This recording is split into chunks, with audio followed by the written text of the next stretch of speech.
حضور صلی اللہ علیہ وسلم فرماتے ہیں کہ گزشتہ امتوں میں محدث ہوا کرتے تھے، میری امت میں اگر کوئی محدث ہے تو وہ عمر ہے۔ سنیے گا، محدث کس کو کہتے ہیں؟ محدث اس کو کہتے ہیں جس کے دل میں ملائے اعلیٰ سے، عالم بالا سے، عالم خود سے باتیں ڈالی جاتی ہیں، ظاہر میں کان سے جو باتیں نہیں سنتا بلکہ دل میں اللہ کی باتیں جس کے ڈالی جاتی ہیں، اس کو محدث کہتے ہیں۔ محدث کا مطلب ہے جس سے اللہ کی طرف سے گفتگو کی گئی ہو، جس سے اللہ کی طرف سے گفتگو کی گئی ہو۔ حضور فرماتے ہیں میری امت میں اگر کوئی محدث ہے تو یہ عمر ہے۔ چنانچہ دوستو، یہ حضرت عمر ہی کی خصوصیت ہے کہ ان کی بہت سی باتیں، ان کی بہت سی رائیں، ان کی بہت سے مشورے اللہ تبارک تعالیٰ نے انہی کے الفاظ میں قرآن کریم میں داخل کر کے ان کو ذکر جاوید بنا دیا۔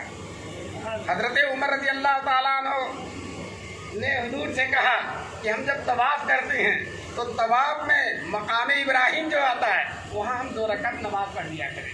لَبِتَّخَذْنَا مقام ابراہیم مصلی، کاش کہ ہم مقام ابراہیم میں 2 رکعت نماز پڑھ لیا کریں۔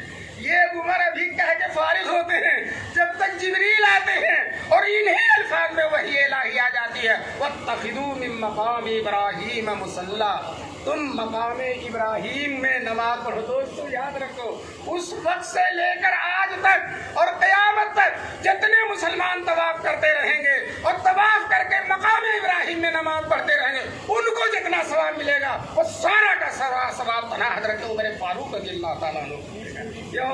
انہی کے مشورے سے مقام ابراہیم کو مصلی بنایا گیا۔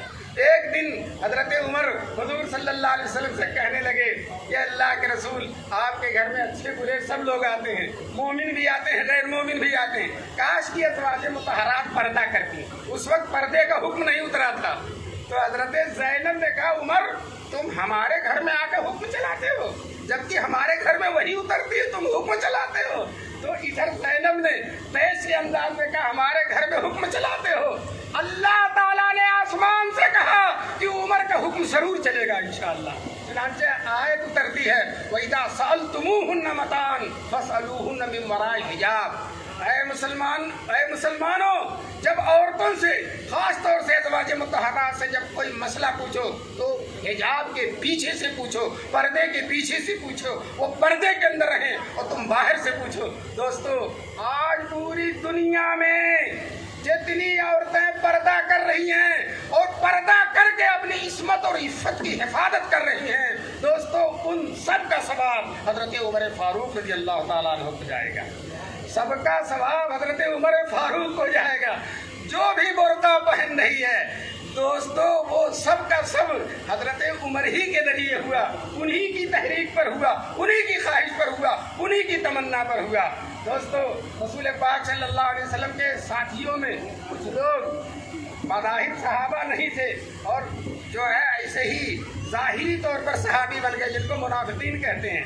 حضور ان کی بھی نماز جنازہ پڑھ دیا کرتے تھے کہ جو ہے چلو تم بظاہر ہمارے ساتھی بنے ہو۔ حضرت عمر ہمیشہ روکتے تھے ان کی نماز جنازہ آپ نہ پڑھیے۔ یہاں تک کہ رئیس المنافقین عبداللہ ابن ابی جب یہ مرتا ہے تو حضور صلی اللہ علیہ وسلم اس کے بیٹے جو تھے وہ مسلمان تھے، حضور کے صحابی تھے، وہ روتے ہوئے آئے کہ والد کا انتقال ہو گیا، حضور آپ اپنی تمیز دے دیجیے کفن کی۔ حضور نے تمیز دے دیا، پھر کہنے لگے اللہ کے رسول آپ نماز جنازہ بھی پڑھا دیجیے۔ ان کی دلداری میں حضور نے نماز جنازہ پڑھانے کا ارادہ کیا۔ حضرت عمر رضی اللہ تعالیٰ عنہ مزاحم ہوئے، وہ کہنے لگے اللہ کے رسول نہ پڑھائیے، نہ پڑھائیے۔ تو حضور نے کہا نہیں، مجھے کہا گیا ہے، استغفار کرنے کا حکم دیا گیا، کسی کے لیے بھی استغفار کر سکتا ہوں، نماز جنازہ استغفار ہے۔ دوستو جا کر پڑھا دیا تو اللہ تبارک تعالیٰ نے قرآن کی آیت اتاری وَلَا تُصَلِّ عَلَىٰ أَحَدٍ مَّاتَ مِنْهُمْ أَبَدًا وَلَا تَقُمْ عَلَىٰ قَبْرِهِ۔ اب آج سے کوئی منافق مرے گا تو اس کی قبر کے پاس بھی نہیں جائیے گا اور اس کی نماز جنازہ بھی نہیں پڑھائیے گا۔ دوستو بتاؤ، جو حضرت عمر نے چاہا تھا، جو حضرت عمر نے کہا تھا، اللہ تبارک تعالیٰ نے اس کو وحی الہی بنا دیا۔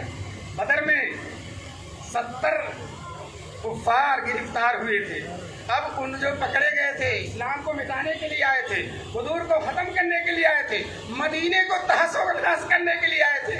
अबू जहल रास्ते में गाना गाता हुआ आया था कि मैं मदीने में जो है औरतों को नचवाऊंगा और मैं मदीने में ऊँट ज़बह करूंगा और दावत करूंगा और मुसलमानों को ख़त्म कर दूंगा। लेकिन दोस्तों, आप सबको मालूम है कि मुसलमान ख़त्म हुए, अबू जहल ख़त्म हुआ। कौन ख़त्म हुआ? अबू जहल ही ख़त्म हुआ। और इस तरह से ख़त्म हुआ कि कुरैश के अंसार के जो छोटे छोटे बच्चे हज़रत अब्दुल्लाह इब्न मसूद से कहते हैं, चचा अबू जहल कौन है? तो उन्होंने कहा, तुम अबू जहल को क्यों पूछ रहे हो? इतने बच्चे, वो बहुत बड़ा सरदार, तुम छोटे छोटे बच्चे उसको क्यों पूछ रहे हो? कहा, सुना है वो हमारे हुजूर की बड़ी मुखालफत करता है, हम उसे देखेंगे तो हम उसे कत्ल कर देंगे, आप बता दीजिए कौन है। उन्होंने कहा, देखो वो काफिर जो है जमघटे में सबके बीच में खड़ा हुआ, यही अबू जहल है।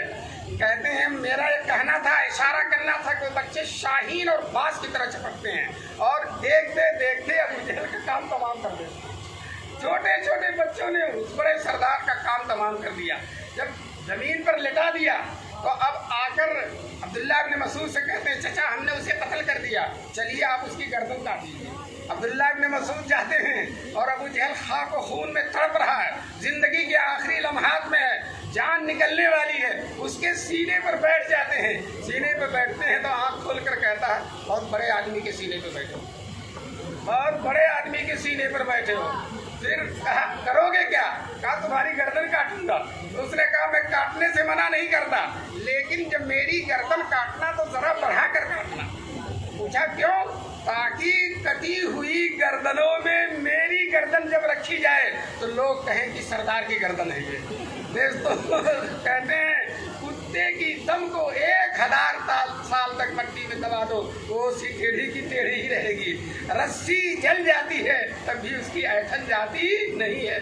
तो बहरहाल जो है ये अबू जहल जो है, जिसके देखते देखते बच्चों ने इसका काम तमाम कर दिया, ये वही अबू जहल है कि हुजूर ने दोनों के लिए एक साथ मिलाकर दुआ मांगी थी, या उमर इस्लाम लाएं या अबू जहल इस्लाम लाएं। हजरत उमर के बारे में उनकी हुजूर की दुआ कबूल हो गई और वो मुसलमान हो गए और इस्लाम के खादिम बन गए, और अबू जहल जलील व ख्वार होकर इस दुनिया से रुखसत हो गया। अल्लाह तबारक ताला हम सबको रसूल पाक सल्लल्लाहु अलैहि वसल्लम के दीवानों में शामिल होने की तौफीक नसीब फरमाए। अभी मौलाना अब्दुल्ला साहब तकरीर कर रहे थे सहाबा के बारे में, तो याद रखो, सहाबा के माने बगैर तुम नूरानी कायदा भी नहीं जान सकते। सहाबा पर ईमान लाए बगैर तुम कायदे बगदादी भी नहीं पढ़ सकते, सूरत फातिहा भी नहीं पढ़ सकते, कुल हुवल्लाहु अहद भी नहीं पढ़ सकते, कुरान का एक लफ्ज भी नहीं पढ़ सकते। इसलिए कि ये सारी की सारी चीजें हमको जो पहुंची है वो किसके वास्ते से पहुंची है? साहब किराम।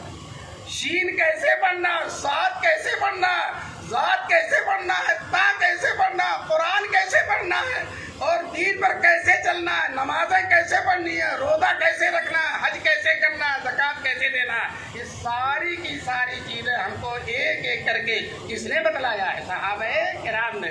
बताओ, कानपुर का ये पटकापुर का ये पटकापुर का कोई आदमी वहाँ मौजूद था हुजूर की खिदमत में, लेकिन पूरा दीन सीख कर यहाँ तक पहुँचा दिया। किसने पहुँचाया? सहाबे किराम रिज़वानुल्लाहि अलैहिम अजमईन ने पहुँचाया। इसलिए सहाबा के बगैर न कुरान पर ईमान, सहाबा के बगैर न रसूल पाक पर ईमान, न हो सकता जब तक कि सहाबे किराम को ना मानो।